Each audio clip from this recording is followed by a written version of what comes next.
extremely.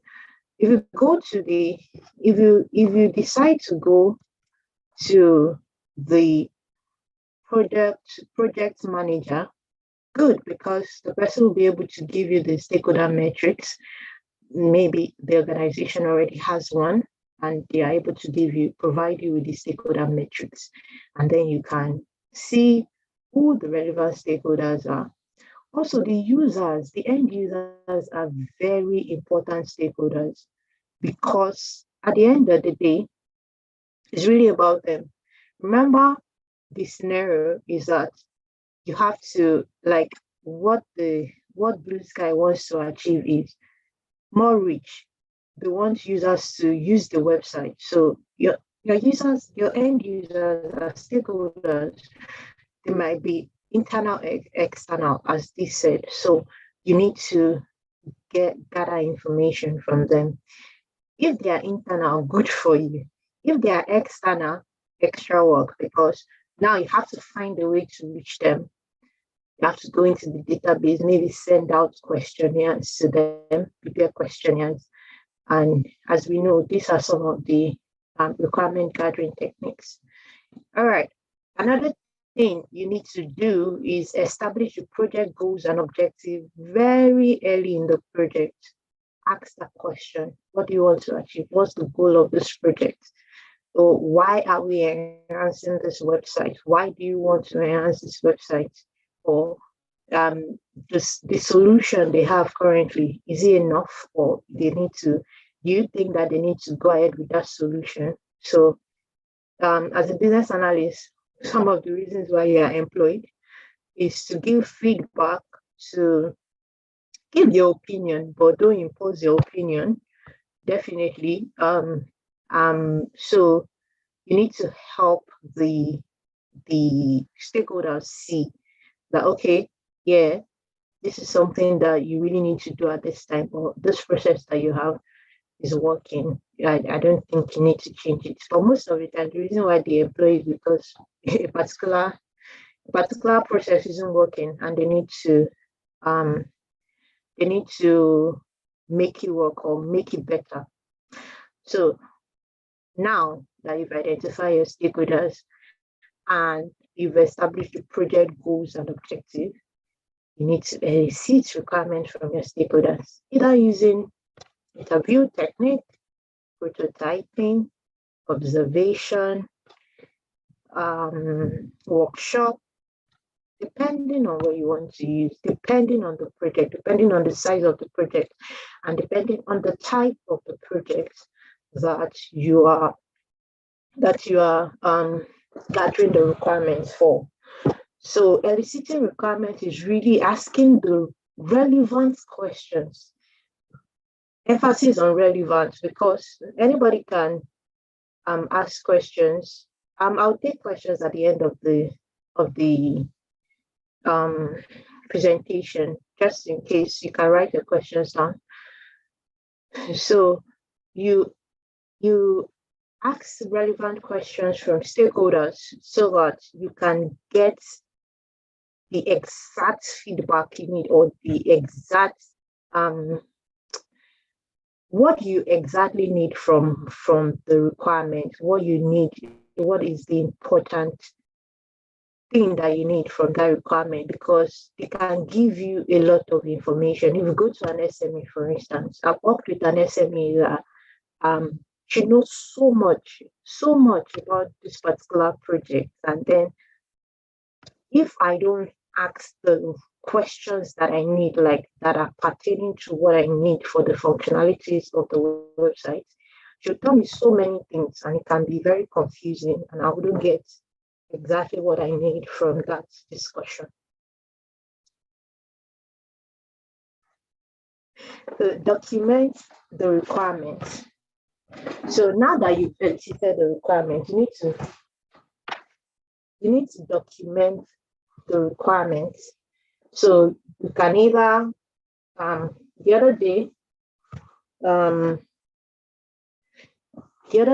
that Biola was taking us on elicitation technique. I can't remember, but yeah, she was explaining that you need to document. There are different ways of documenting your requirements, writing. It's very important as a business analyst when you go for maybe requirement elicitation. Please have a pen and paper. It's very, very good. If it's online, ask if you can record so that you have that requirement. People, it's very, very, very important for you to document the requirement because you need to get feedback from the stakeholders. You need to sign it off. Whatever it is that you've documented, you need to sign it off. If you don't, how can you sign off if you don't have anything written down? Then confirm the requirement. That's signing off. Send an email after you've written everything down. Send an email and say, oh, this is the requirement I've gathered. Is this what you want? And they can say, oh, this is not what I said in this particular, with this particular functionality. This is what I said. So it's very important that you confirm and confirm again and again so that you have the exact thing, because the truth is, as a business analyst, the weight of the project lies on your shoulder. Whatever it is you write, whatever it is that you whatever requirements you've gathered and you translate to the development team is what will be developed. So if you gather the wrong requirements and you don't validate the requirements from your stakeholders, and it happens that it's the wrong thing, and they find out during sprint review, it's really messy because it's a lot of money that has been spent and a lot of time that has been spent building that particular functionality. Okay, the next one is prioritize the requirements. So after you've gathered requirements, it's not every one of them that you will develop at the same time, especially if you're working in Agile. It's not every one of them, not every single functionality will be developed at the same time. So there needs to be priority. Sometimes your product owner will do that. In a situation where you don't have a product owner, when you are gathering your requirements, you can ask the question, because based on the functionality, you can also give your opinion and say, oh, based on based on the solution you like to provide, this is what I believe will be the first thing to go. So we have something called MOSCO, which is must have, should have, could have, and won't have, which is a way we use to prioritize requirements gathered. So must have is something that the website cannot do without. You can't do without that, without having those functionalities. You can't even have a minimum viable product, because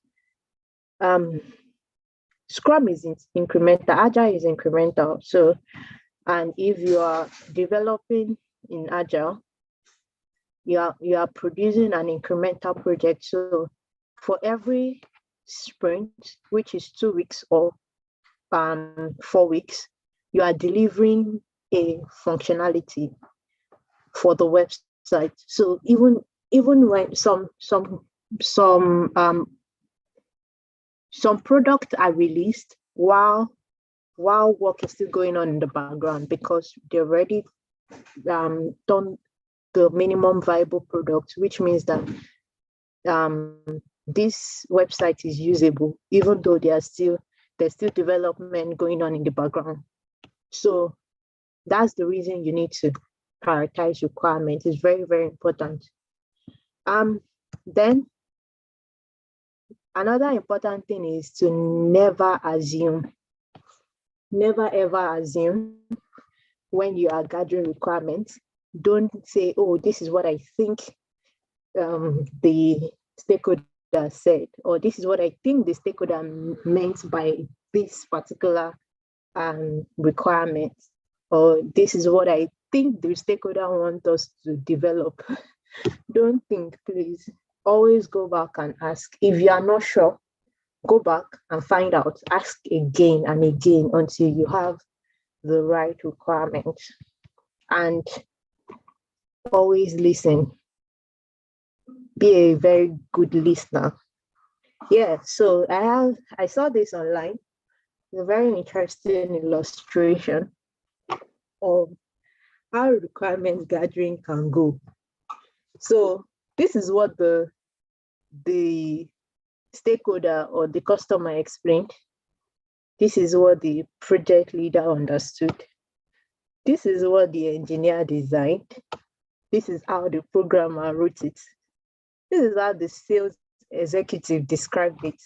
This was how the project was documented. What operation installed, how the customer was built, how the help desk supported it, what the customer really needed. So you see the difference. When that's the importance of documenting and validating requirements, because like I said, you are a bridge between the stakeholders, the business stakeholders, and the development team, because the development team are also stakeholders. So it's very important that you are able to translate requirements or interpret requirements in a way they understand, in a way that they understand it very well, so that at the end of the day, there is customer satisfaction.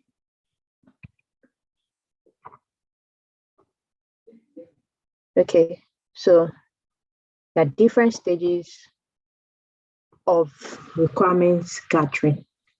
So the first thing is to understand the pain point. What's the pain behind it? Why?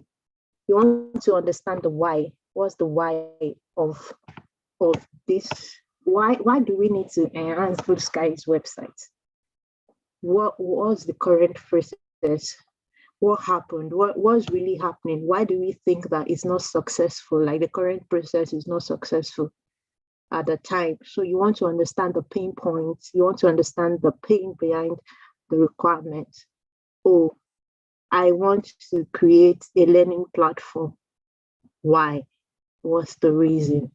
Because I want more students to have the ability to learn from home at the comfort of their home instead of going to the classroom, because it's going to expand knowledge reach. So you are trying to understand the pain, because for every product that is being developed is trying to solve, is trying to provide a solution. So you are trying to understand the solution behind or the goal of the project. So once you've understood the why, you need to eliminate language ambiguity. So ensure that it's simple. Like even when they say something that you don't understand, ask questions. Don't be afraid. Don't be shy. Because as a business analyst, one of the things we do is asking questions. We ask a lot of questions because we want to understand what this requirement is about. We want to ensure that we are capturing the right thing. We are capturing the right thing for the client, and we are able to send that to the development team for them to develop. Okay, identify corner cases. So ensure that you are leaving room for what ifs. Like, what's the worst that could go wrong? So just to ensure that you are clarifying everything, nothing is left, no stone is left unturned. Then once you've done all this, you need to write user story. What is user story? User story is the requirements that has been interpreted. Like now you've gathered raw requirements. Now you have to take it to the development team. You need to ensure that they understand. So user story is capturing the requirement and answering the question of who, what, and why. Who are we providing this solution to? Why are we providing this solution? And what is this solution for? Who, what, and why? What is the solution for? And why are we providing it? So it's all, I mean, somebody is going to take you on how to write user stories, but it goes as a user, I want to solve that. So it's answering the question of who, what, and why. And then once you've done that, create a definition of done. So there is a definition of ready and there's a definition of done. So as a business analyst, you are creating the definition of done, saying that once all before I can accept that this product is finished, it must have met all these requirements that I've written to you, the development team. So that's what you have to do. You have to create the definition of done so that it guides the team as to what is the expectation. Like, what is the expectation before I can accept that, oh, this particular product backlog item has been completed. It must have met all the requirements that I've written as a business analyst. And then now it can go into UAT and I can do the UAT and say, okay, I'm accepting it and saying, oh, okay, it's done. So you have to create a definition of done. So, apologies. So elicitation technique, I'm just bringing it back again, and I'm going to run through it. So we have research, which I'm not going to dwell a lot on this because I think that this has been taken more than twice now.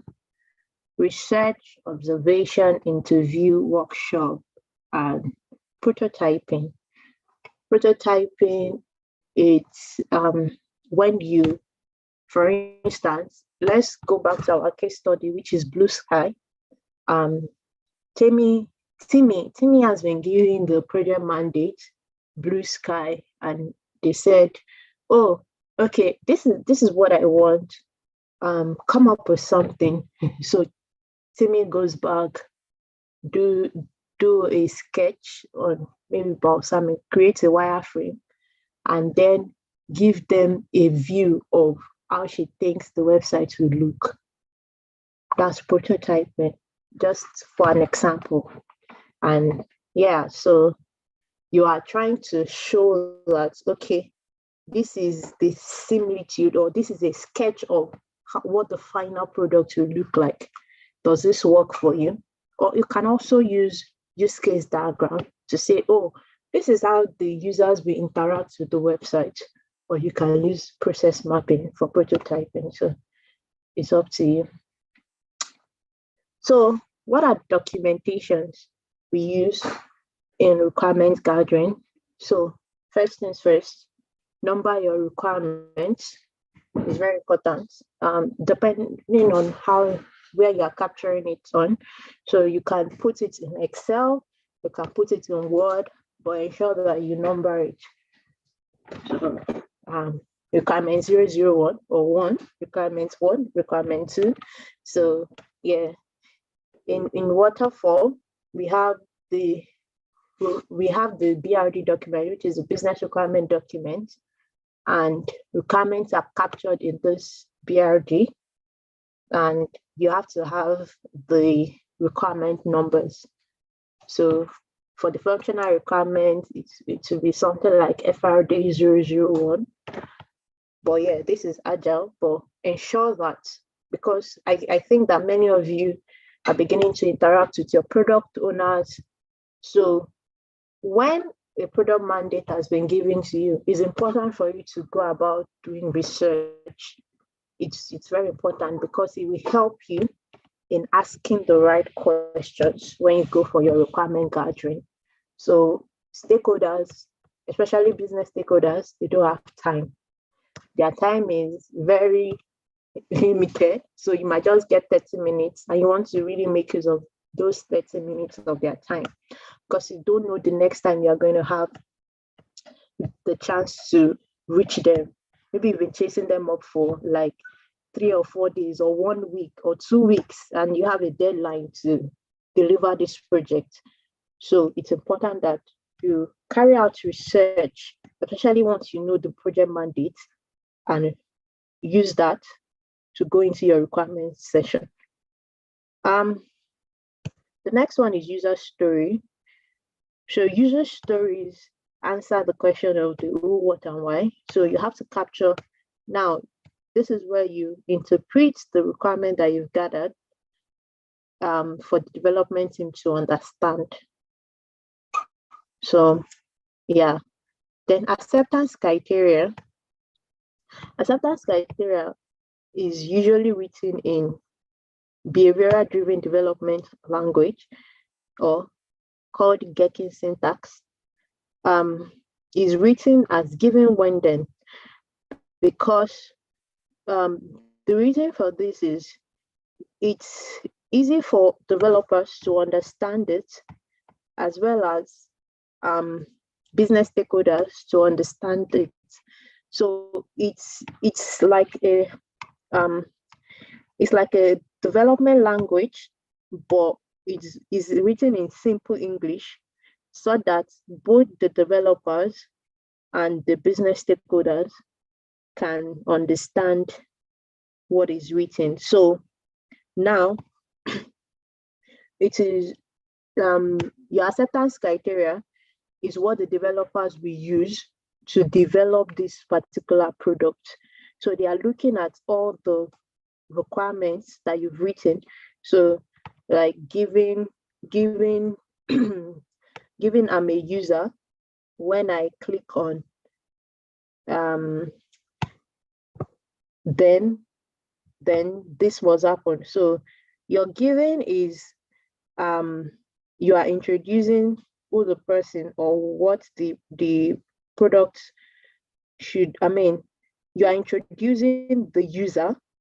When is you are saying, okay, this is the functionality, like this is what must happen when I do whatever, and then is the result that must occur. So when I click on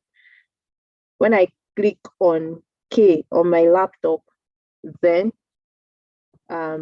maybe you are saying that K is a shortcut, then something must happen. So the then is the result. And then process map, which all of these things you'll be taught, so don't be afraid.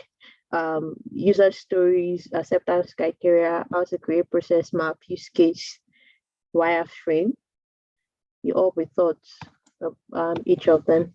So process map is also a way of documenting requirements. So we have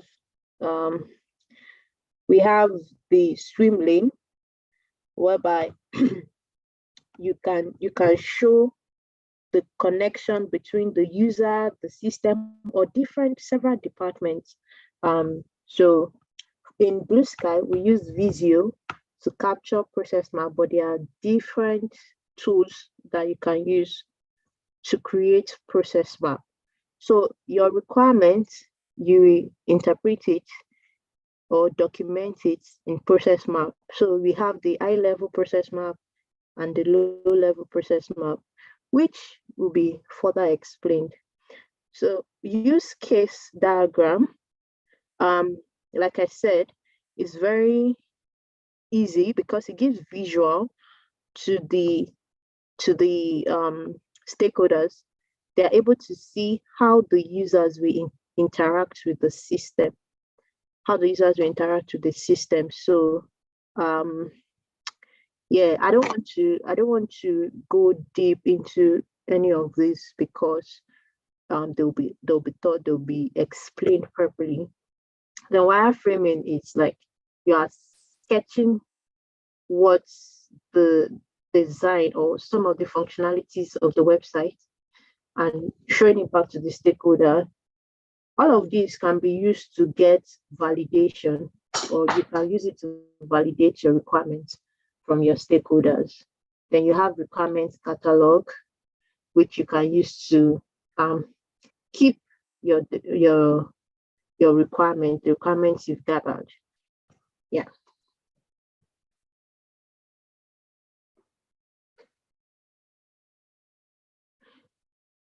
So questions that can guide requirement gathering is not limited to this, but I thought it would be nice for me to share some questions. So you have to think about, what do you know about the feature, like this particular. So what assumptions are you making about this feature that needs to be confirmed? What does this feature need to do? What is the end result of doing this? So all of this can guide you in your requirement gathering, especially now that you guys have been put in project teams and you need to start speaking with your PO, because we are getting to the end of the first week of Sprint Zero. Excuse me, I'm going into the second week of Sprint Zero. Before the end of Sprint Zero, you guys have to have put all the requirements in the backlog so that the development team can start work. So all of these questions can be a guide. So I'm not saying go to your requirement gathering session and start asking these questions, but they will guide you in thinking about, now you've gotten the mandate. These are some of the things you need to start thinking about. Okay, what needs to happen?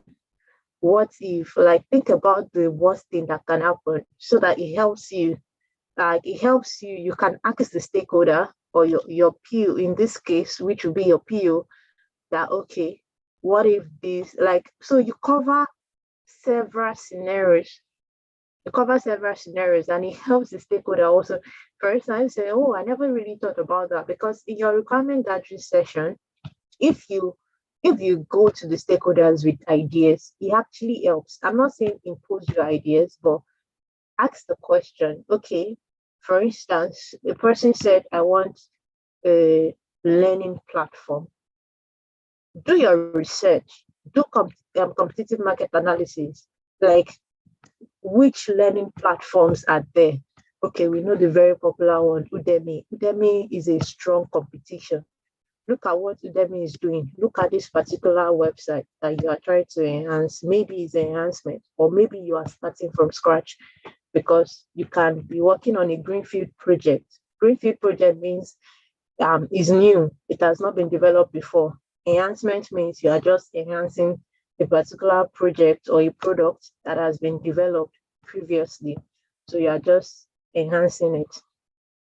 So yeah, it helps you really think about, okay, this is what is, okay, now you've gone online, you started doing your research, and then when you go, you begin to ask certain questions because you've been able to do research. Now on, maybe you see certain features on Udemy, you can ask your stakeholder, or because you've done a completed market analysis, you are seeing what some of the things Udemy has that you can enhance for this particular project that will make it stand out. So that's how to, I mean, doing research actually helps a lot with your requirement gathering session, especially when you know the project mandate, which you will always know anyways. So yeah, gathering requirement does not come without its own challenges.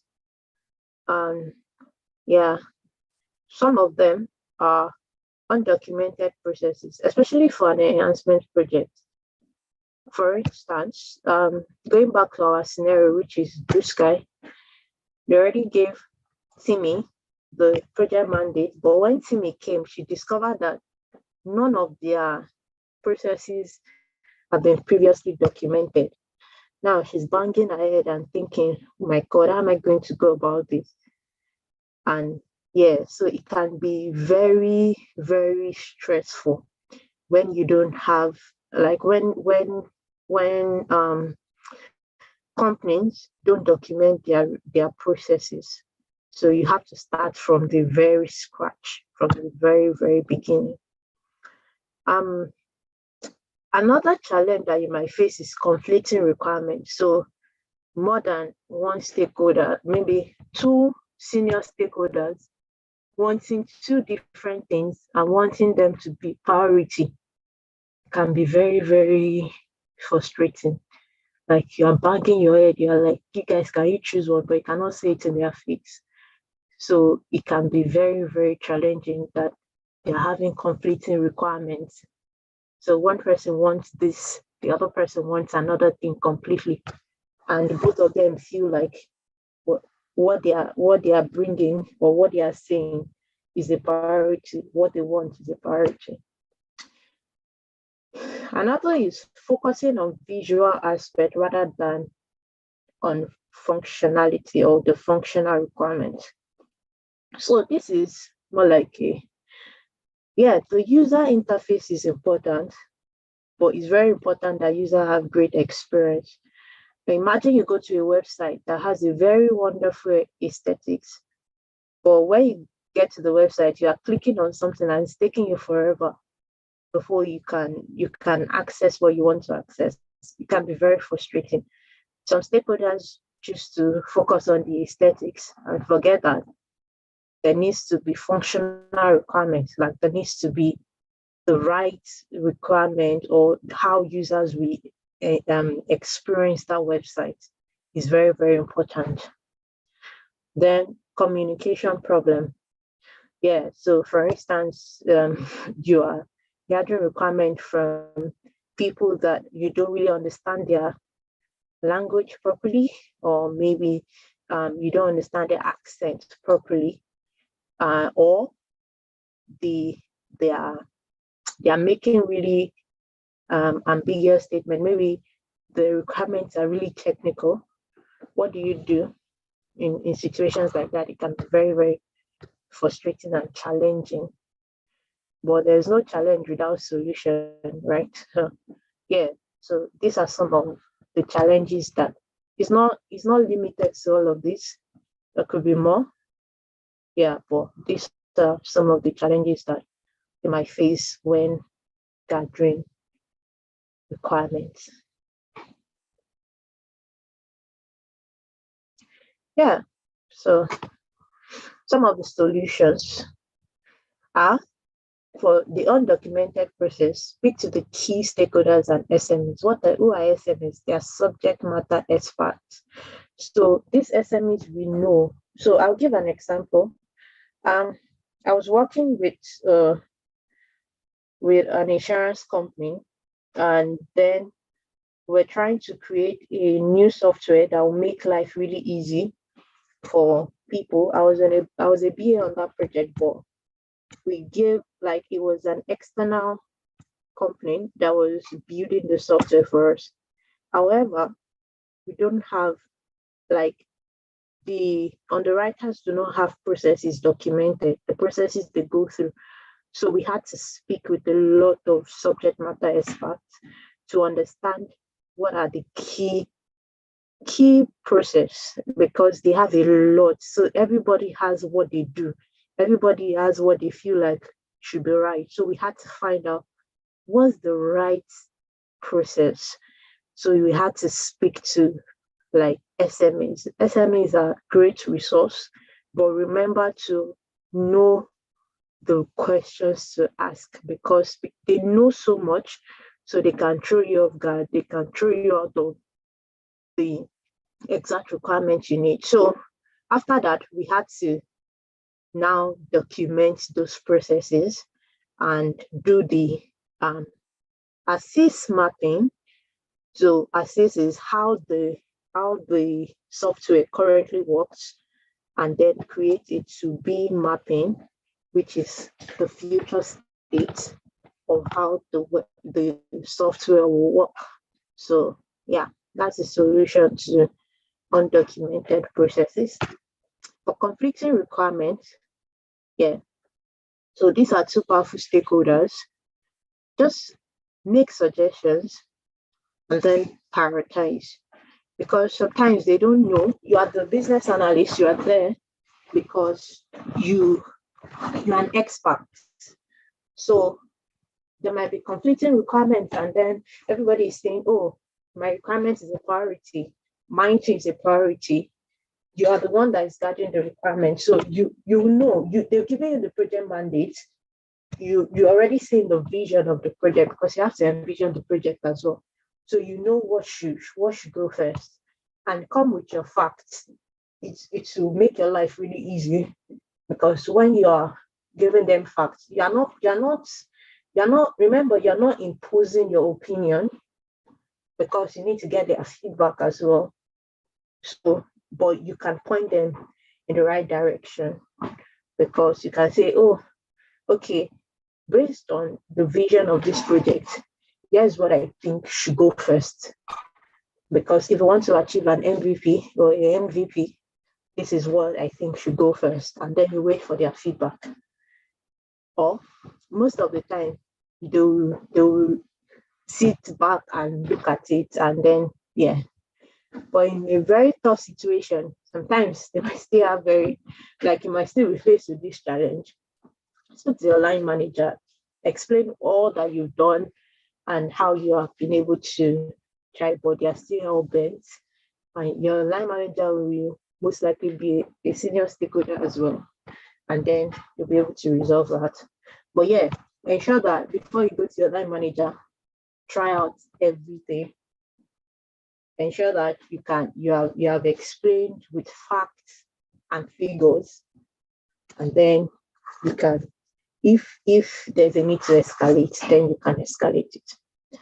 Then, so when you're focusing on visual aspect rather than on functional, some of the things you can do is you create process map, wireframe, user stories to explain the functionality of the website rather than just the visuals.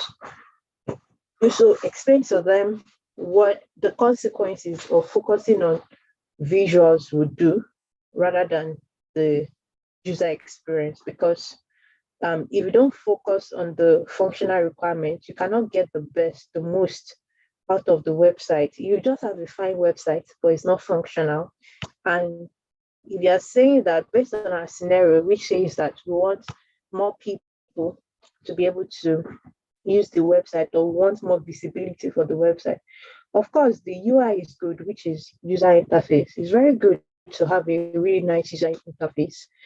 But at the end of the day, when users come and they are not able to use the website, they'll be frustrated, which means that we'll end up losing users of the website and they'll not be able to use it. So we are back to the same problem that we're trying to solve. Okay, and then the last one, which is communication problem. Ensure that you have documented the requirements and get a sign off. Always get a sign off. So you send back the requirement to them and say, oh, okay, this is what I was able to gather. Is this the correct, is this what you wanted? If they say yes, okay, yeah, fine. But if they say, oh, this is not what I said this is not what I meant about this. I did not say you should put the header towards the end. I don't want the on the header to be towards the end. I want it to come first. Okay. So because the reason why we always get a sign off is because sometimes we lose things in translation. Look at that illustration now that I shared earlier. What has happened is that there's been a loss in translation over time, and that's why at the end of the day we didn't get what the customer wanted is different from what was developed. So always ensure that you get a sign off, especially when it comes to, even without communication problem, is very good. It's very, very important, because what sign off does for you is that it ensures that if anything arrives, you can say, oh, you signed it off. You said it was fine by you. So nobody can, you're covering yourself, you're covering your own self, and you're covering your team. And then the stakeholder can say, oh, okay. Because if anything goes wrong, they are coming back to you. You are the first point of call as a business analyst. And they are saying that, oh, this is not what I told you. But when you have a sign off, you have their email, you have the email thread. You can go back and pull it up and say, oh, you signed it off. So it was you. Yeah. So, and that is it. Thank you very much for listening. I know there are several questions, but I'm going to ask any question. D, you have your answer. Hi, quick question. I noticed on one of the slides, there were one of the very first slides, there were 2 observations on there. What's the difference, please? No difference, so just error. Okay, all right, thank you. Thank you. Yeah. Any question from anybody?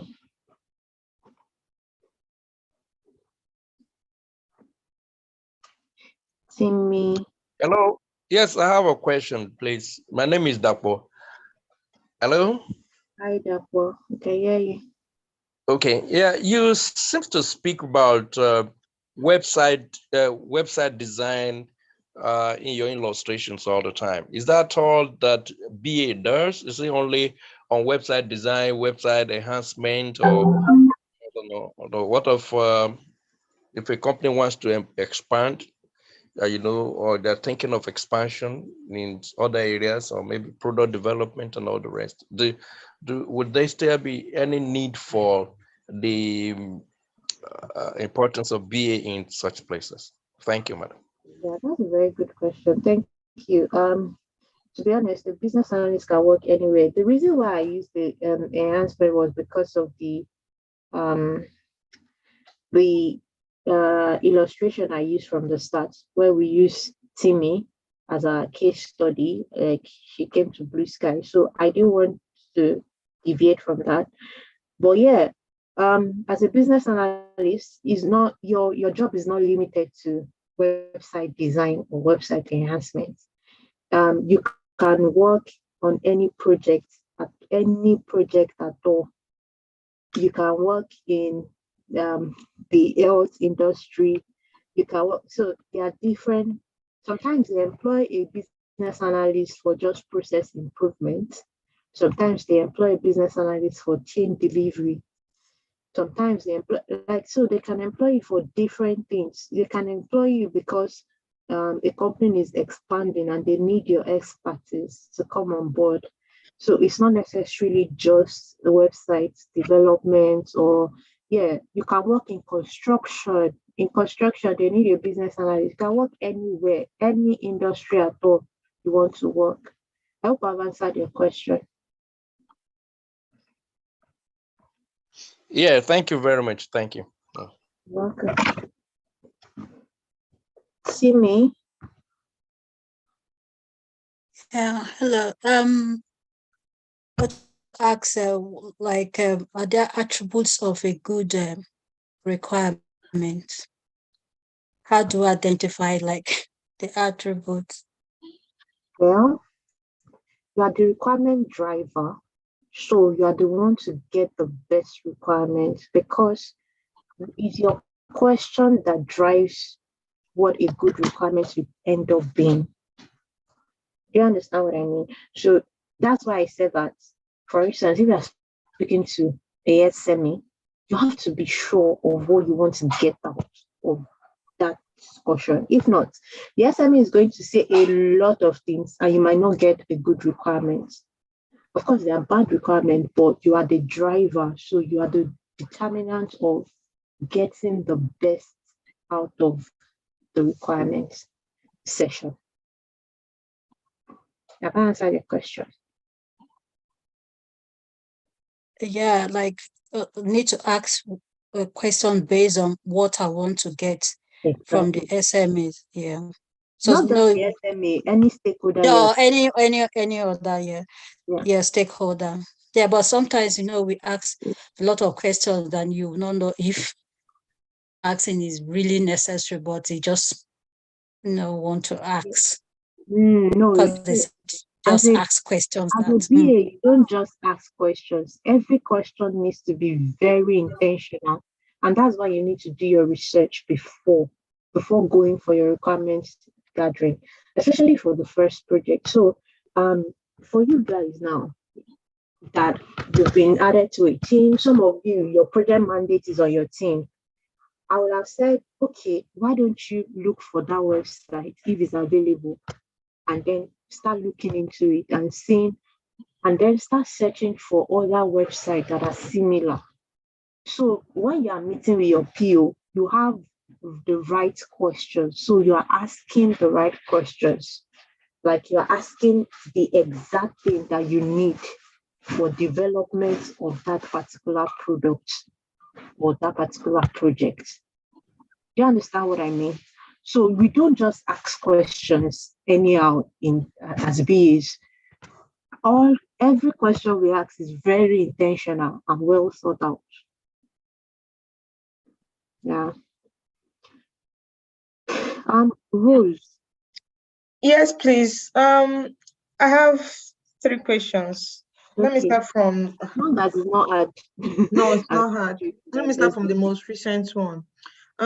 When you get during requirements gathering, the challenges that you face, one of the challenges is conflicting requirements, and you said how to solve that is to make suggestions about what you think should be prioritized and get their feedback. I'm of the understanding that as a BA, you're not really supposed to know it, to know what it is that, like, you mustn't be a subject matter expert to be a BA. Am I right? Yeah, that's correct.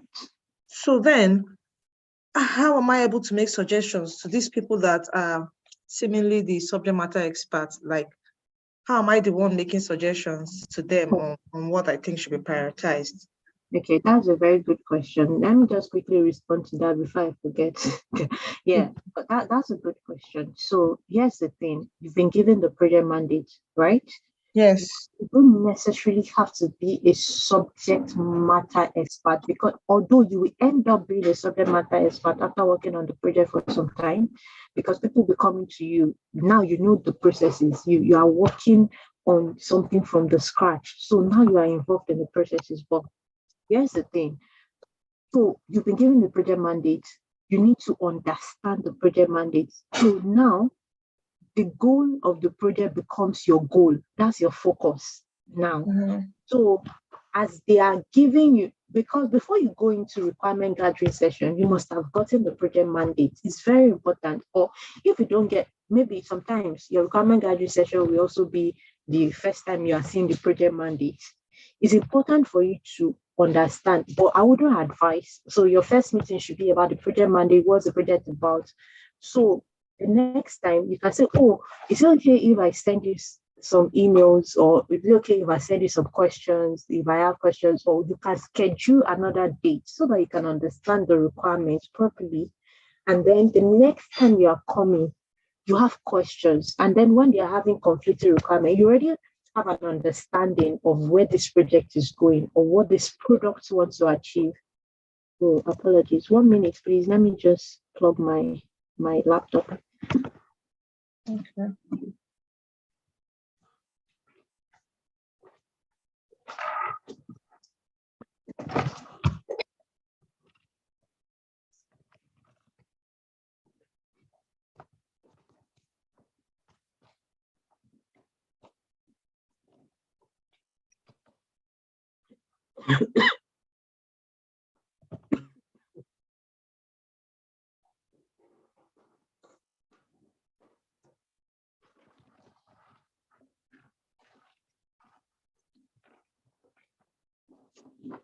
Okay.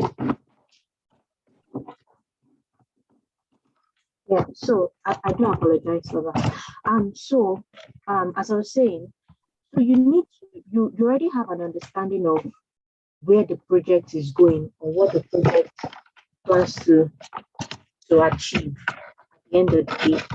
So now you are able to advise based on your understanding. You understand what? Yes. So now you are able to advise. Is you are giving advice. You are not enforcing. You're just saying, oh, here's my opinion. This is what I feel about this. It would be nice if we do this, because I think that this should be nice to go first in this project so that we can achieve the MVP. Remember, you are speaking with facts.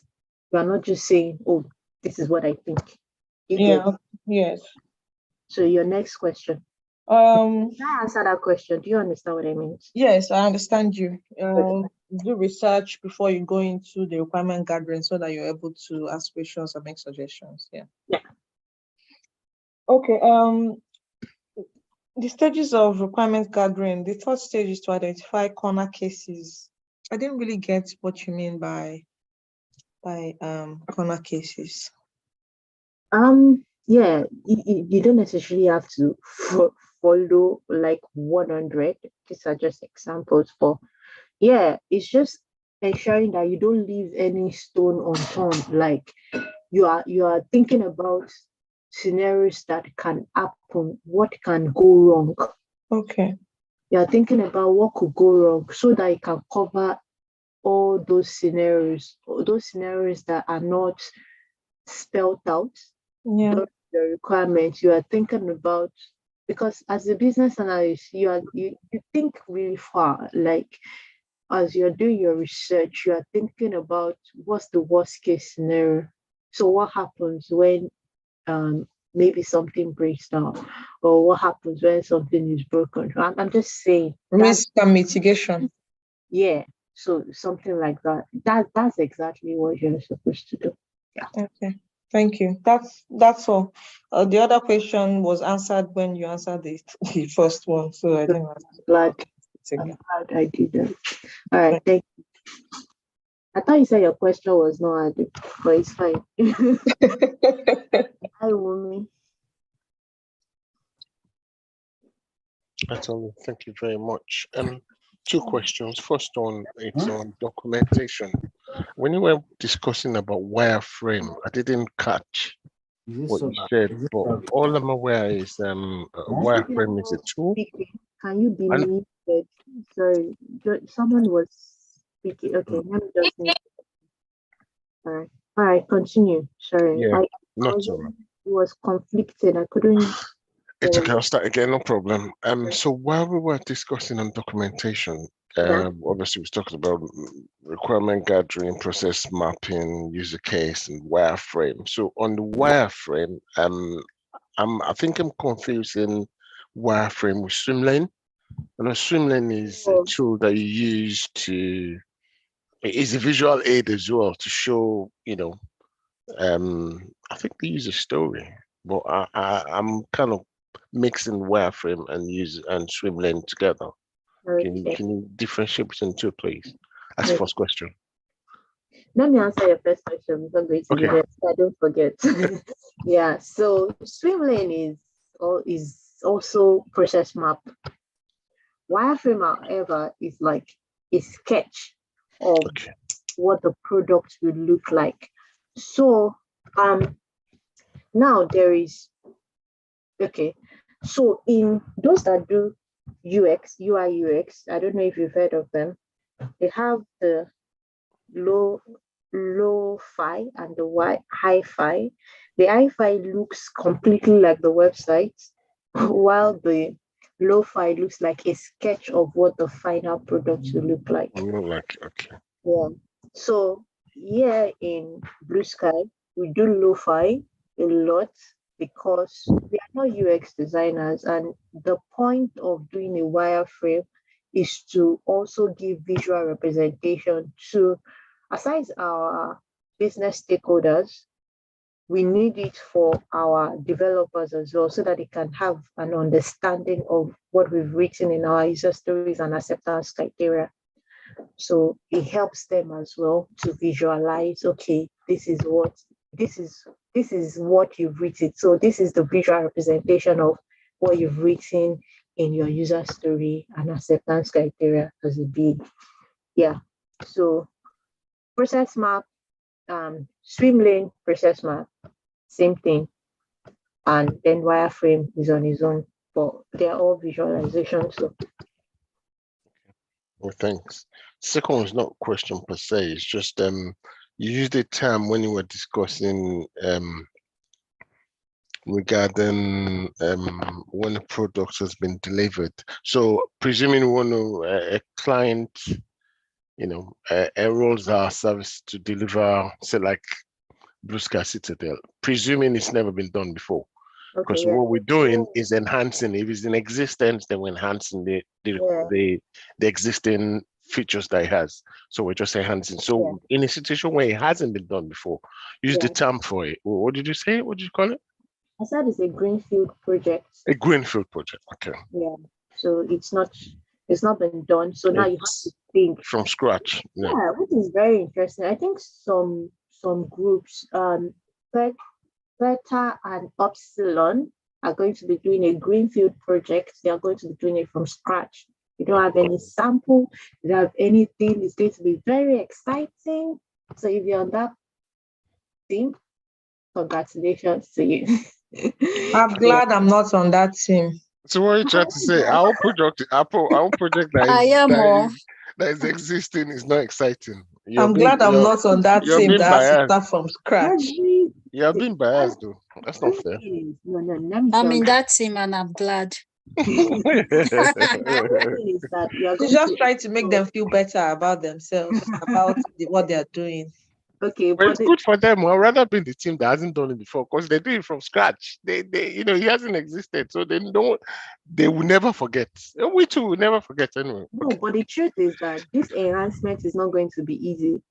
I just want you to know it's not easy. Makes us feel better. It's going to be very, you are going to bang your head. You are going to say, oh my God, what am I doing? But yeah, you guys will be fine because you have mentors and buddies that will guide you through. But yeah, it's going to be an exciting journey, Tristan. Okay, thank you. You're welcome, Lola. Yeah. Hi, Bolu. Thank you for the session. I wanted to ask, this definition of done, is it done per sprint? Oh, interesting. So, I believe that when you guys are having your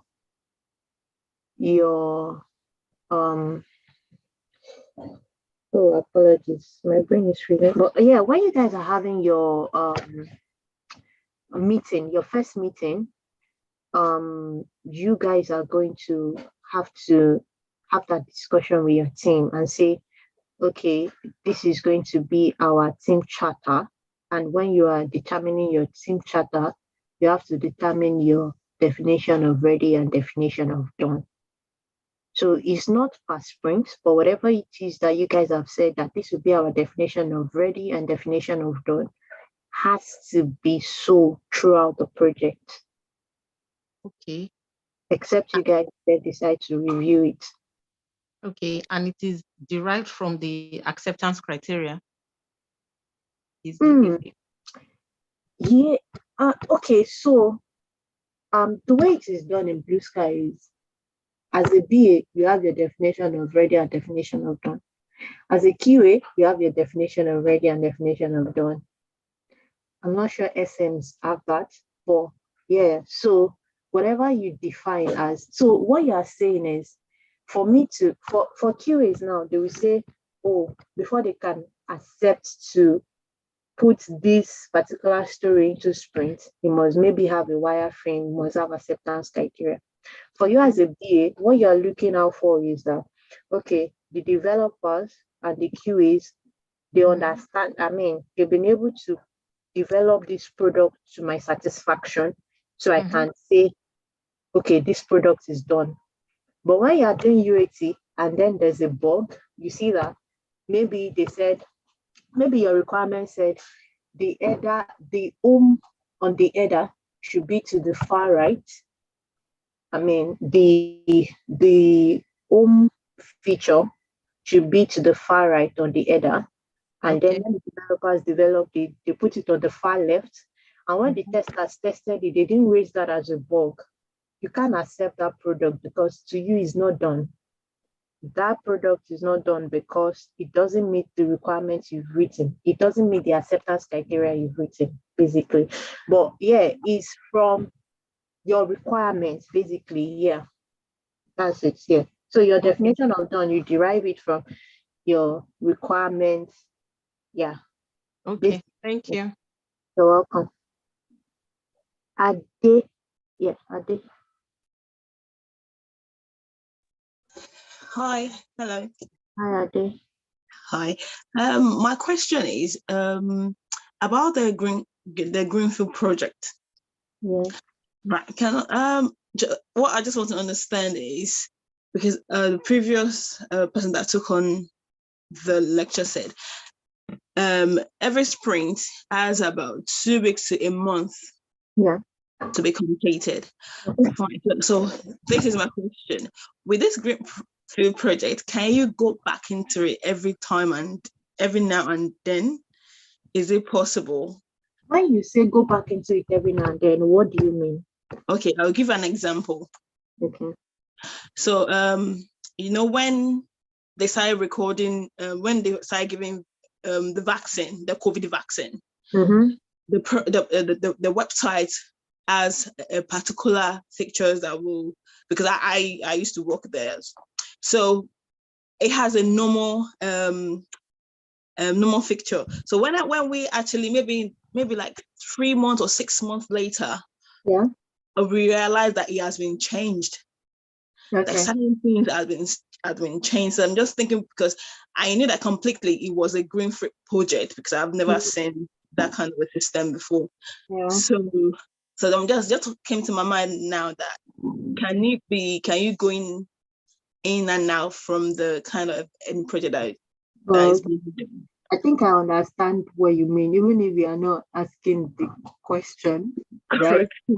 But I get what you mean. So when a Greenfield project has been developed, the next thing you do is enhancement. So you are enhancing the functionality. So what they did there is, so it could go 2 ways. Like I said, this is agile, is incremental. What you saw on the website is the MVP. So now they say that, okay, we believe that this website can be used by people, so we'll release it to the public to use it, right? Yeah. But there are people still working in the background. It doesn't mean that project is finished.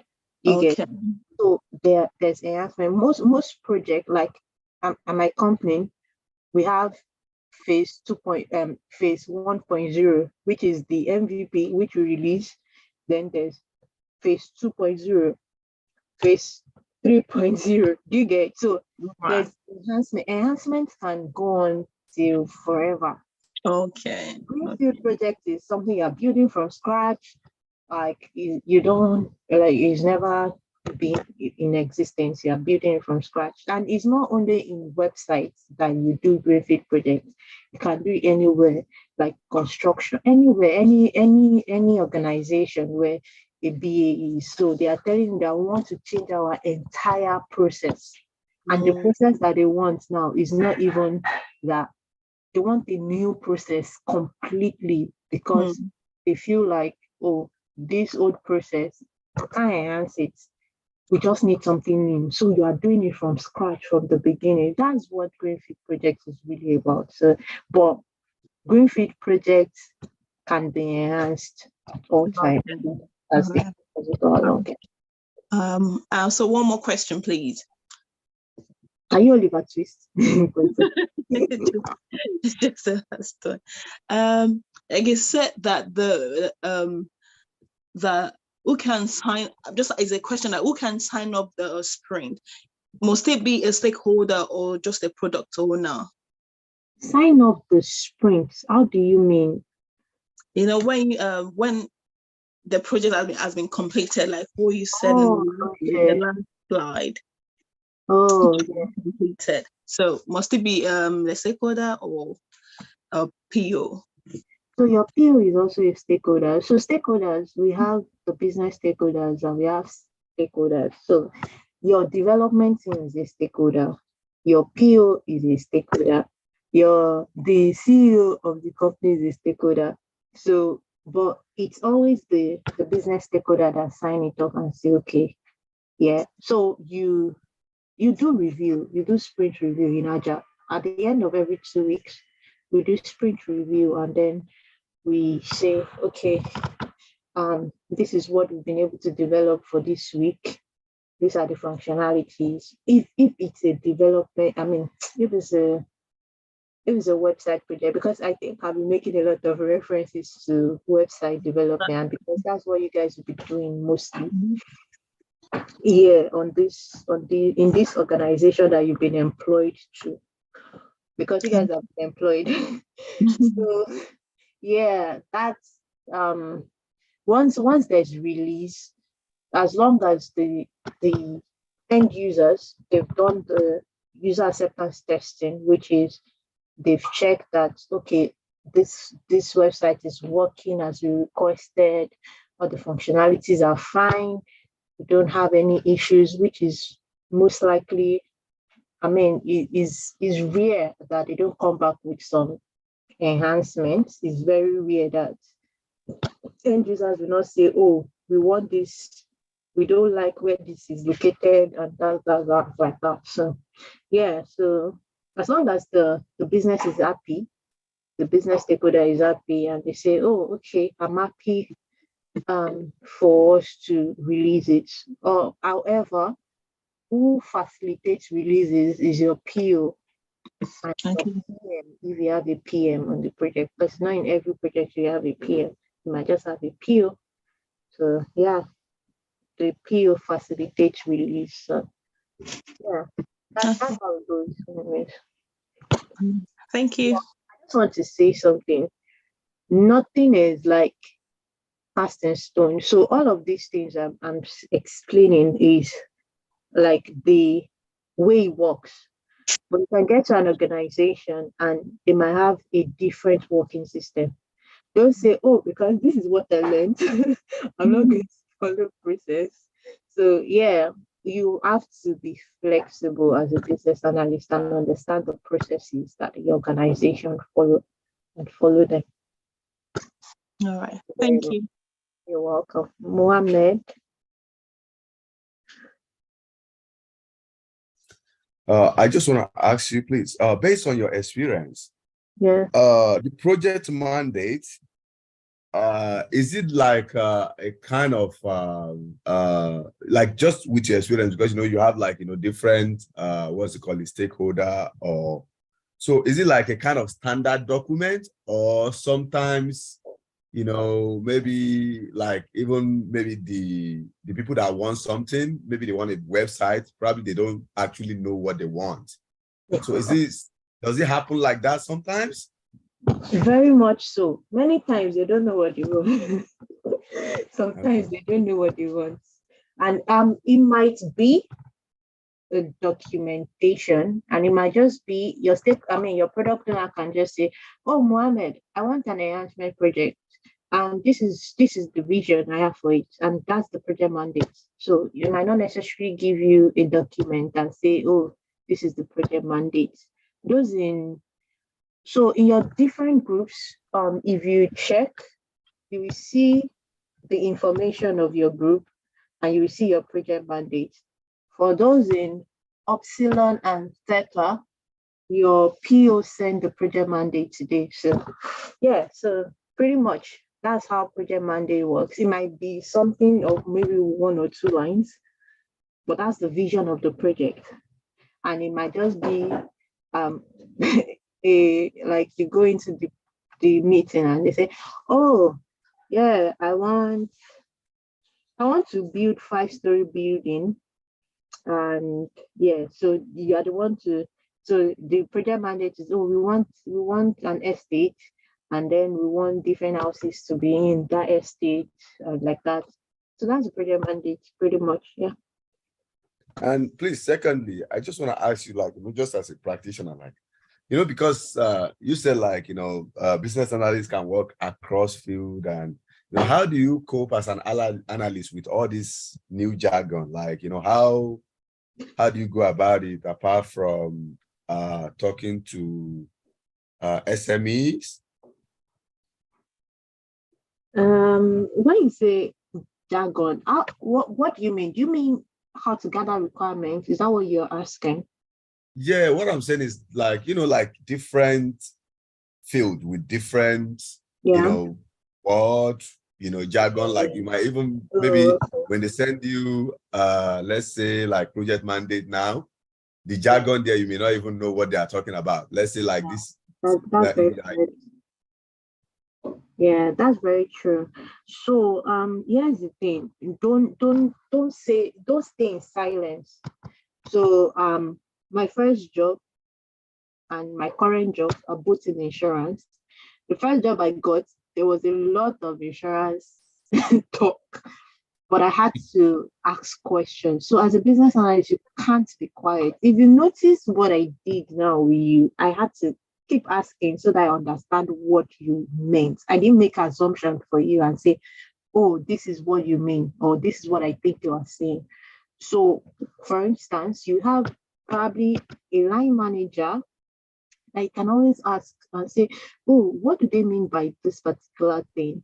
Or if you're going to go into the meeting with a stakeholder and they know that you are not in that field, you're a business analyst. They don't expect you to like understand everything in that field. And that's the point of requirements gathering. So they will explain to you. So you say, for instance, if they say, okay,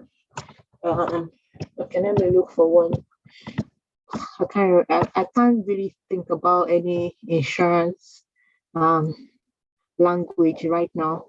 But yeah, for instance, if they are talking about something in claims, or they are saying, oh, we are going to section, we have claim blocks. Okay, we have claim blocks and it's coming from GXB, something like that.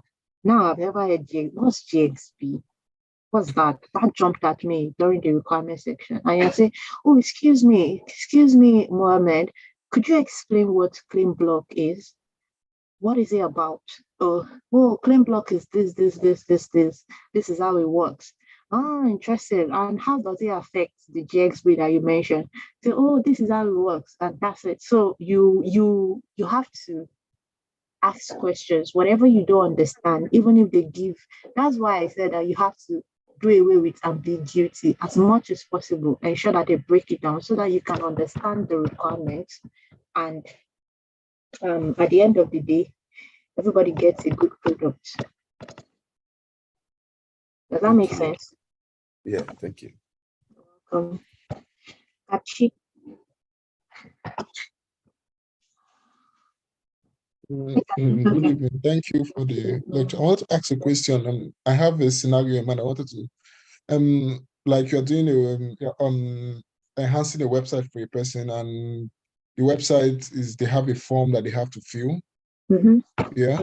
When you're doing your user stories on the form, do you like the form contains your name, age, name?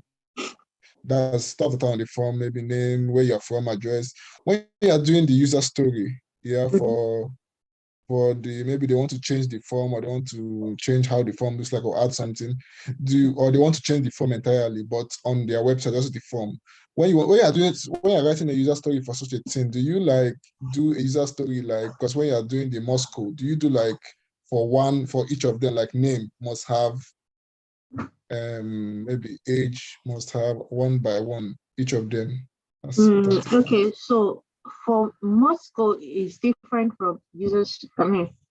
So Morse code is like a prioritization technique.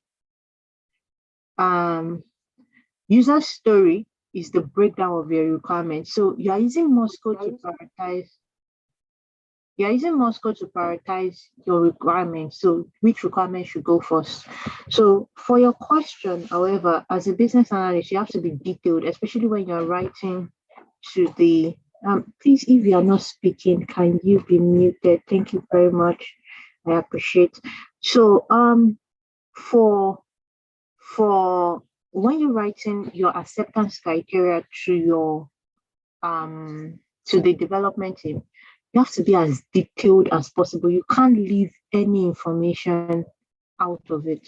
So for your form, you say on the form, they want the name, the address, the age. You have to write every single thing that is needed in that form that needs to be included, because you can't leave the developers to make assumption of what should be on the form. You understand what I mean? Yes, I do. Yeah. So for the age now, you say, okay, for instance, if there's an age limit, you say, okay, people from this particular age to this particular age, are the only ones allowed to fill this form or use this website. So imagine if you say, oh, you are not putting age group on the this, and your requirement, they say, oh, we want only people that are 18 years to use this form, to use this website. But you excluded that when you were writing your acceptance criteria. Guess what? The developers are going to allow everybody to come on the website. So even, for instance, if they are coding, they wouldn't add code that part. They wouldn't write a code for it because you never included it in your acceptance criteria. So as a business analyst, you drive the product. So whatever you write is what the developers will develop. Can I answer your question?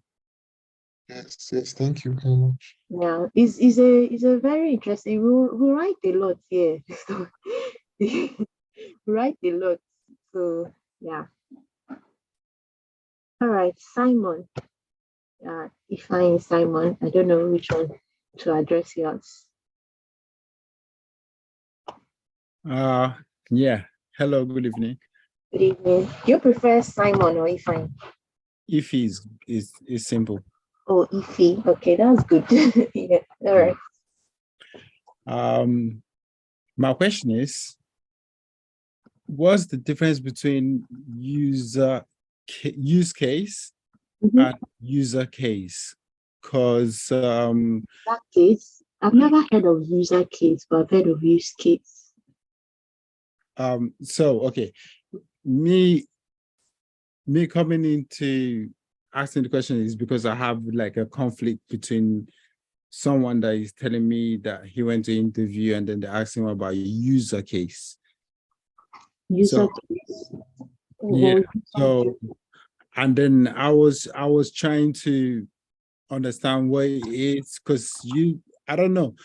I think like the way they write requirements in waterfall is different the way they write requirements in Agile. So I don't know if the requirements in waterfall is called user case, or so I just need clarification. Okay. First things first, I've never heard of user case. It could be user journey.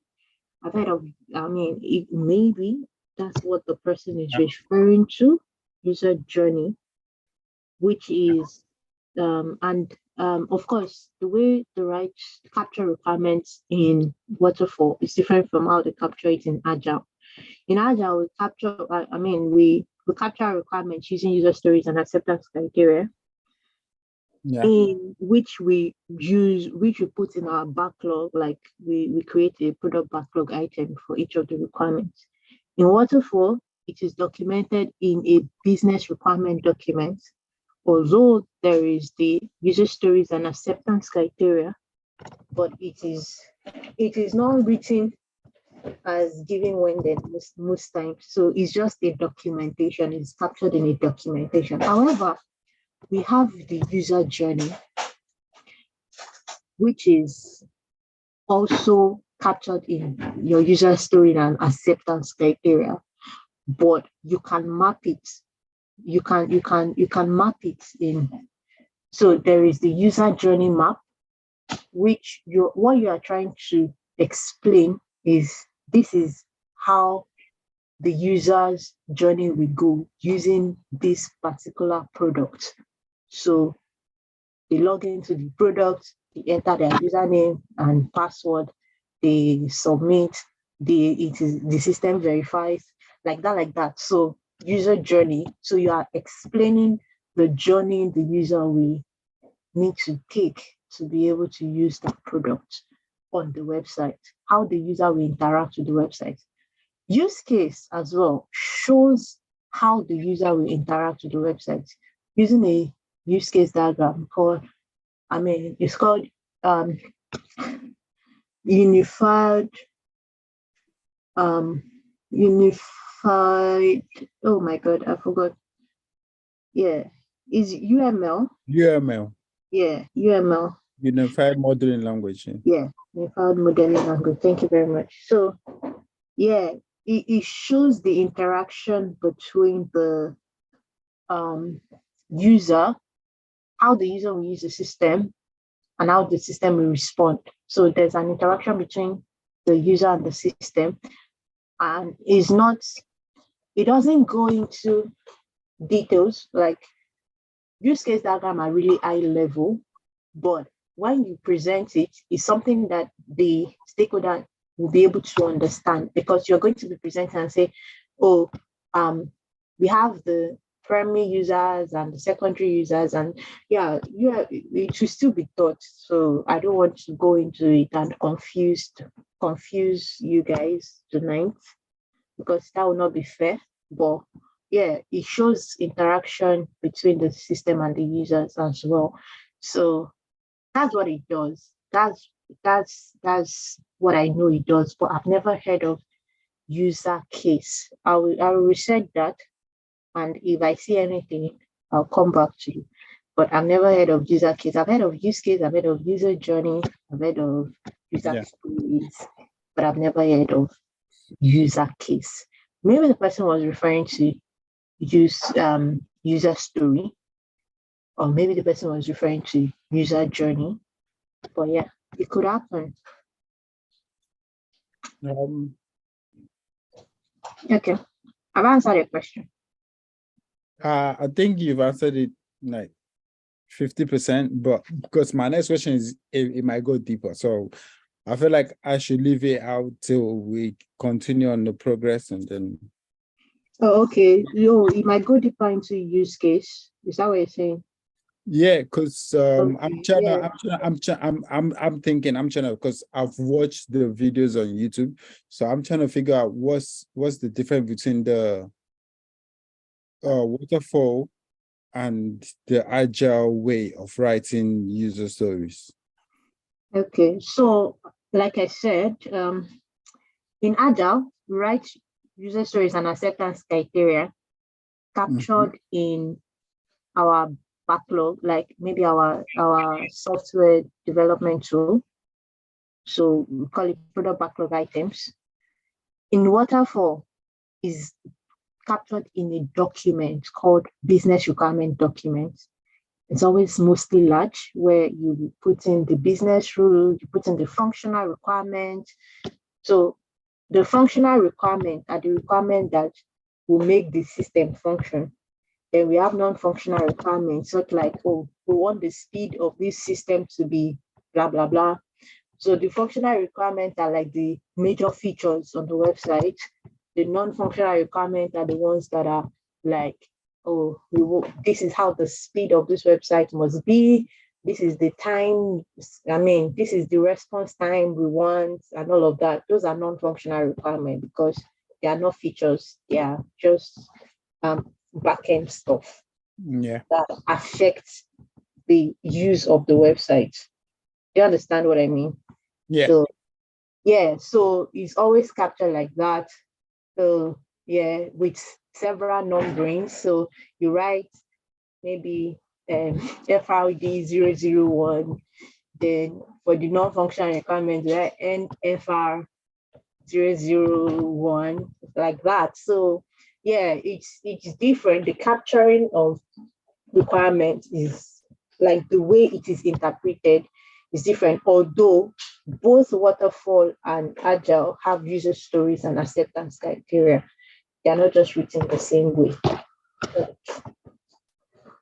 Yeah. Yeah, thank you very much. Yeah. You're welcome. Wumi, again. We've got to ask questions. That's the only way we're going to get one. It's funny you just mentioned BRD, because that's the question I was going to ask. So for my sector, I work in engineering. Yeah. I know it's not as straightforward as you get to a project and you're given the project mandate. That's in real life, it doesn't work that way. You'll be lucky if you get to a project, a project manager sits down and says, okay, this is project mandate, this is where we're driving towards. They hardly have time for themselves, never mind time for me. So I understand that. I mean, I've gone to one of my roles and this guy chalked a 600-page document. I mean, that's a BRD in construction. And the guy expected me to read everything. you know, it doesn't work that way. But anyway, that's beside the point. So my question now is, you, however, mentioned the PRD, which is the project requirement document. Is that correct? BRD. No, business. Also, yours is business requirement document. That's a BA, so it's business requirement document. Okay. Right. Can you get, if assuming you get to an insurance project, say AXA employs me and says you're starting tomorrow, and there's no official, handover or briefing regarding the project as they do, but someone gives them the BRD and says I'll go through that. I'm sure you'll be able to catch up very soon. Give you 2 days. 9 times out of 10. Well, I'll be lucky if you get that. Well, okay, yeah. Is it possible for you to extract the mandate from the BRD from business point of view? Yes, very, very possible. Okay. Because the BRD is such a detailed document, so it captures the objective of the project, it captures the background of the project, it captures a lot of things. So if you read a BRD document, you can deduce what the project mandate is. However, yeah, it's possible that you get to an organization and there's no proper handover, but you won't sit on your lap. You won't sit down and do nothing about it. You look for people that you know that can answer your question. So as a BA, trust me, your life is really about chasing people up, not like you're running after them. Sometimes you might have to. So whatever you need, you just have to, like, there are people that have sent messages on Team, and maybe I just sent message now in like maybe 20 minutes ago. I can send you another message because I need it. Like, this is something very, very important. So I know that most stakeholders don't have time, and that's why you need to chase them up. Some stakeholders might always look for alternative. So some stakeholders might say, oh, I don't have time. So you've been chasing them up for months. So you can suggest and say, oh, is there someone else I can speak to? Can you recommend someone else that I can speak to that can help me with this requirement? And most of the time they will.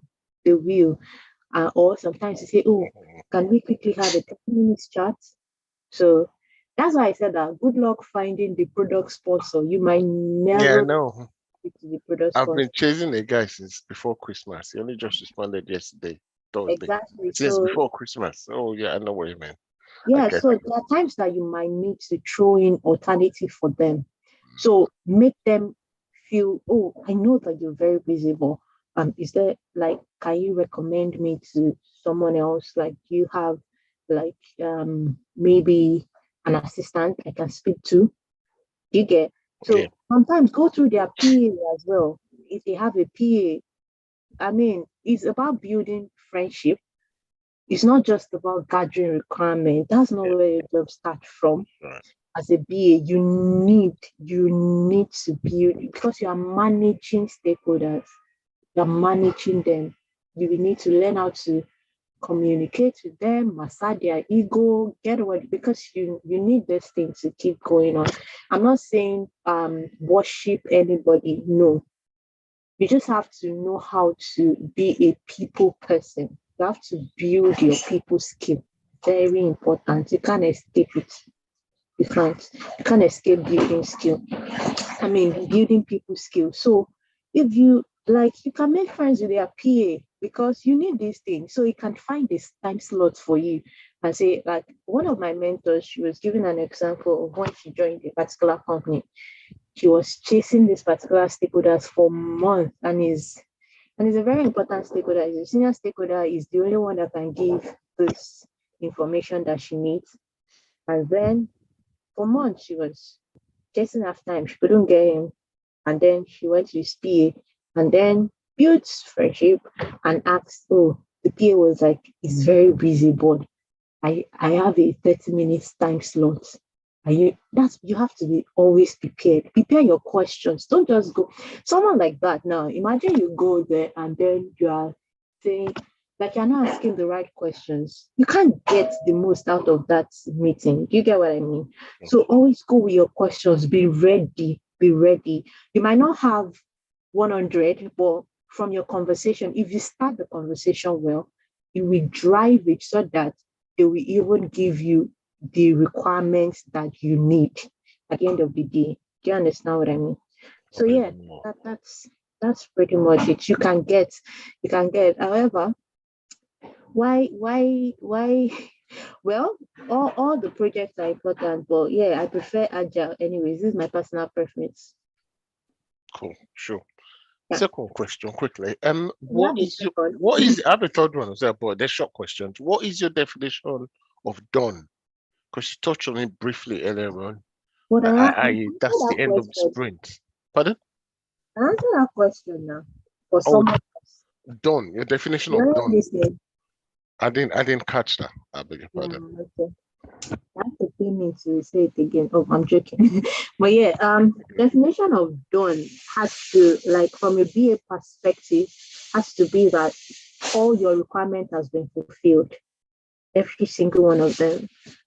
The requirement, the acceptance criteria you wrote has been fulfilled. Like, nothing is left undone. Nothing is, there's no bug, there's no issues. So all your acceptance criteria has been fulfilled. That's the definition of done as a BA. However, there are several others. You can go, because that's one of the assignments that most likely the CEO will give you to define your definition of ready and definition of done. But from a BA perspective, I cannot accept a project if I see that there's still a bug with it. That project is not done. If the requirement, if the acceptance criteria I wrote says that the age group that can use this website is between the ages of 15 and 25, and then I log in as an 11-year-old and I'm able to log in, something is wrong. That product is not done. I have to return it back to the development team. So yeah, that's his definition of done. That's done. Thank you. Final one, short one again. Right. I think Mohammed, he touched on he was trying to ask for, when he was mentioning jargons, I think he was referring to acronyms. Do you have a link that you can recommend for us where you can get all the BA acronyms? I've had people mention agile.com or there's a spec, I think there's Ask Agile or something. There's a website where everybody's been referring to, as in previous tutors that have taken the class. They've mentioned something about Agile. Is it Ask Agile or Agile.org or something? I don't know. But is there something similar for BA where you could get all the acronyms or most of the acronyms so we could familiarize with it? That would really help. Or that you could recommend.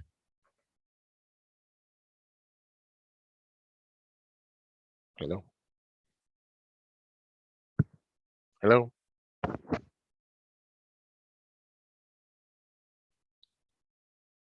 Hello?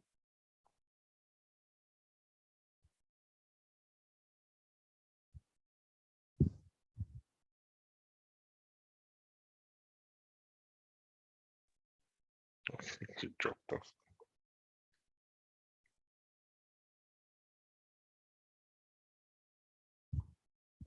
Maybe our network, she will get back to us. Yeah, I think so. I think she dropped off, unfortunately. That's 10 already. Let's go to bed, you all. Rose, you don't want to study. I didn't pay. I'm tired. We pay though. Tomorrow is Saturday, please. You can wake up at 12 if you want. I do apologize, guys. Hello. Your fault. Hello. My internet went off, so I'm so sorry. We're gonna find you. Sorry, we're not accepted. My internet went off. Sorry. You mean because you were asking me plenty of questions. So I know. I decided to run away. I agree. Thank you. Oh my God, that was Rose. She's already said let's go. It's past 10, so she will agree. It's All Vicky right. actually. Okay. So So yeah, Wumi, you were saying something about acronym. I don't understand that. Right. So people have been mentioning the previous classes we've had this week. People have been talking about Agile. There's an Agile website or Agile.org or Ask Agile or something. I don't know. A few tutors have referred to it saying agile.something or agile.com. Or I can't remember where it says you can find everything about Agile there. So I'm saying, is there something Okay. similar for BA where we could find all the acronyms, jargon busters and things like that? Is there somewhere where you could find similar thing for BA as well? To be honest, I use Google. Okay, fine. Google is my best friend. I use Okay. Google for almost maybe anything that sounds very new to me. I use Google. I just search on Google. And now there is this AI. I don't know if you guys have heard about it. ChatGPT. Yeah, I've heard about that. Yeah, The it artificial seems very, intelligence, yeah, very cool. So it's quite that's good. like the new Google, but it gives you more detailed information. Yeah. Yeah, so Can I you say can use. something quickly Hello. regarding that? Can I say something quickly regarding it? The what Bumi was talking about, the acronyms and all that. I think when we first started, we were told about a book, the BA book. There are some in the book as well. You can put some of them in the book. Okay, yeah. Yes, so I was gonna suggest that I'm gonna post the book on our group chat.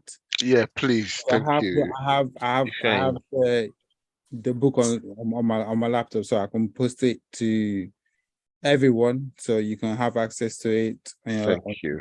So do you have the PDF or is it when you say the book? Is it just the title? Is the book itself. The book itself. Okay, thank you. God bless. Yeah. Wait, sorry, when you say post it, is it on your project No. group or on the general group? No, on Alpha. It's gonna post it on Alpha. Now, please now. The BA group. Yeah, for BA. What do you mean, please? Are you not a BA? It's for BA. Yes, but I'm not on the BA group. Wait, though, please. Don't worry, I will join. Just post it there. Yeah, just if you need it anyways, yeah, it's available. EJ, pay me £100. I'll get it across to you. Don't worry. Wumi, how far now? I mean, 2 billion. Yeah, but yeah, I'm gonna try and post it on the group. Thank you. Yeah, so everyone could have it, and then you can access it. Hello, guys. Okay, thank you very much, guys. I didn't know I was muted. I've been talking. I've been screaming at the top of my voice, unknown to me. All right, thank you very much, guys. Please take the book offline so that I can respond to every other person. Yeah, thank you, Fine, for being so nice. Andrea. Oh yeah, just let me trouble you with one question because I'm a bit curious about one thing. You have mentioned when you're gathering information about the language.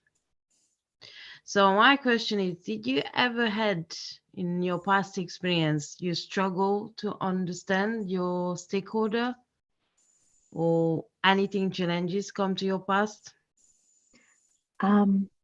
Challenges, yes. Understanding them, not really, like having maybe they were speaking very fast. Okay, that could count. And then you can always say, oh, could you repeat that? I didn't get that. Like, you can slow down because you are the one facilitating the meeting. Yeah, you are in control, you are in charge. However, you're going to write all of this down, or like maybe record with their permission, and then you will send it back to them via email so that they can have a look and then give feedback and say, okay, this is exactly what I said. So you are not missing out what they said. However, yeah, challenges about conflicting requirements. Yeah, I've experienced that definitely, because there are some stakeholders that maybe senior stakeholders, they want a particular thing and the other one. So some of the solutions I wrote here are some of the things that I've also used with any of those challenges. Okay, all right, thank you there. You're welcome. Rose again. Yes, me again. I just in a layman's, I don't know, layman's whatever. Can you just We are explain not, what we are not use? laymen now. Yeah, I BA. am. I am. Can you explain what use case is? Okay, so you'll be taught use case again, like in depth, and explained how you should use it. But in a layman's term is, okay, I'm showing you, Rose, this is what will happen when you use this website. For instance, you are going to use, so it's a diagram, yeah, it's captured in a diagram. Each of the diagrams, I mean, each of the symbol in the diagram has a meaning. So, like the circle is a process. The guy on the left. I'm just going to say the guy on the left is like the primary user. The guy on the right is the secondary user. So all of these things will be explained in depth. But if I start saying this now, it's going to confuse a lot of people. Yeah, that's so I'm fine. not going to, yeah, but in layman's term, it's just a visualization to explaining how a user will interact with the system. Okay. That another thing is, can we stick to 8 to 10, please? Can we? Can we stick to 8 p.m. to 10 p.m.? I'm trying to. Is the questions that are, yeah, I've been done since. I'm just answering questions. All right, it's thank not my you. fault. You ask questions 2 times, so you're part of our problem. I know. Exactly. Timmy. Yeah, my question is on Teams. I can't access any recording on Teams. Teams. I don't know, yeah, if nothing has been posted there, Yeah. or I'm just seeing old stuffs there. Yeah, nothing has been posted on Teams, so okay. no access recording on Teams. That is why all these sessions are recorded on YouTube, and the link are always shared in the general team. But from now that you guys have your grid, most likely to be shared on your grid, individual grid. So watch out, there'll be a lot of information going on the grid, on the BA grid, QA grid. So everybody has their grid anyways. Oh, there's still one more hand. Wumi, please, can you lower your hand if you don't have, or is this a new question? It's a new question. No, I'm only joking. I'm done. Thank you. Okay. Radiant. Hi, I was going to ask, what's the difference between a process map and a a user journey or customer journey? That's a very good question that is coming very late. So a process map usually has a swim lane, and swim lane shows the interaction between multiple departments or multiple functionality. Is it functionalities, I would say? So for instance, there are several users using a particular system. So what a process map would do is it will enable you divide it into swim lane, different swim lanes, showing interaction between each of those departments, how each of those departments will interact with each other. While a user journey is just showing, it's just mapping. Radiant, please, can you mute yourself? There's a lot of background noise. So, and Ogenero, please, can you mute yourself? Thank you. So user journey is just showing, user journey does not use swim lane, it's just showing the journey. So you are just mapping the journey of how users will interact with the system. However, swim lane process map shows the different interactions between, so there's a swim lane in process map, it shows the different interactions between different department or different entities that will be using a particular product. I hope I answered your question. Okay, so is it right for me to say a process map? So customer journey map is more like a process map without swim lanes in it. Exactly. So there are no streams. Okay, Yeah. then thank you for that. Then secondly, I was going to ask again, you said once you get the requirement from your stakeholder or client or whoever, you should always make sure that you, after you've documented it, obviously you send it back to them for validation. I was wondering, what if you have to document this directly on Jira or on Azure DevOps? How do you get them to go through it? Do you have to like copy it back again on the document and send it them via email, or you can just send them the link of where you've documented it? Okay. I wouldn't advise that. Okay, yeah, your stakeholders can have access to your backlog. It's up to you. You can do that, but it's always nice for you to capture your requirements in Excel before putting it in your product backlog item or putting it in your software development too, because you still need to validate. So for instance, if you capture on Excel, it's very easy for you to send it. They do the correction, you do all your correction on Excel, and then put it in your product backlog item. So it's half refined. By the time you are going in with your product owner, it's easy for refinement to happen rather than doing it from. Of course, I'm not saying you don't put it straightforward into your product backlog. Like you can do that, especially when you're working directly with the PO and it's your PO that is the major stakeholder that you're relating with. That's fine. But when you have several stakeholders, they might not have the time to come to your backlog. They might not have that time. So it's always nice, like your initial requirement, just document it in Excel, send it back to the stakeholders. They send you back they validate it. They say, oh, okay, this is cool with me. Or, oh, I have some corrections. Just correct this and this. And yeah. So it makes your life easy. Thank you. Thank you so much. You're welcome. Okay, that's the end of all the questions. Thank you so much, everyone, for joining tonight. I hope you had an amazing session, even though you guys wanted to use. you guys have so many questions, and yeah, it's good because it will help you on this journey. Yeah, who is this? Adeke Olusegun. Class has for tonight. Please, sorry, I'm really sorry to bother you. I just wanted to know if we'll be able to get the recordings of this section. Would it be posted on the BA group or would it be posted on the other group? Most likely to post it on the BA group now, because now you guys have your group, so we wouldn't want things like this to be lost in the general group. Yeah. All right. Thank you so much. Thank you. You're welcome. Yeah, bye. Okay, guys. Very much good night to you.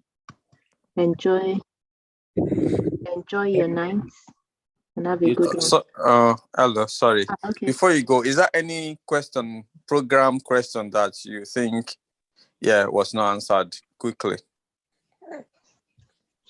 All right, cool. Thank you, Bolu. All right, thank you so much for the session. So, thank you so much, Bolu. You're welcome. Good night, everyone. Cheers.